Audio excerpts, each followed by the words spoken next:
ke toko buku, perpustakaan, atau taman bacaan? Tidakkah kau merasa istimewa ketika berada di dalamnya? Di sekelilingmu ada berbagai toko dari dunia nyata dan hayal, tempat yang pernah kau kunjungi dan yang belum. Informasi dan cerita dari masa lalu, masa kini, dan masa depan semua berpadu, semua berada dalam genggamanmu. Saat berada di antara buku, tidakkah kau merasa menjadi raja dan ratu? Ruang dan waktu seolah menjadi tanpa batas. Kau bisa terbang melintasi sekat negara dan melewati berbagai zaman. Kau bisa menyelam ke dalam samudra, melayang di angkasa, bercanda dengan aneka satwa, dan berkelana di tengah padatnya kota, juga di rimba raya.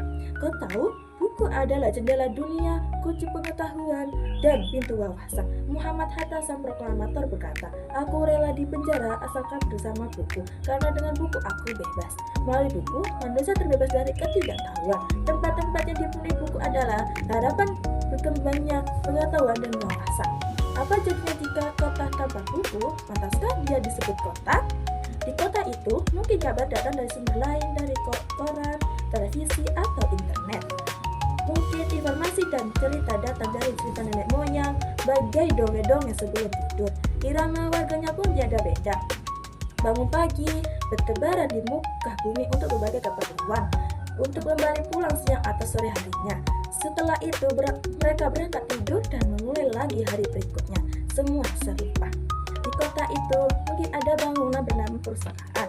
Di dalamnya buku-buku berdarah dalam rak yang tak terjemah. Tiada tangan meraih dan membuka halaman demi halaman dengan sukacita.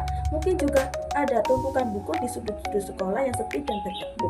Jarang dikunjungi, jarang dibaca. Buku-buku di sana terngok tanpa nyawa. Bagaimana dengan kotamu? Mungkin kau tinggal di tengah kota yang megah, atau di gang sempit, di desa terpencil, di sisi pesisir, atau di kaki gunung. Adakah perpustakaan, taman bacaan, atau toko buku di dekat rumahmu?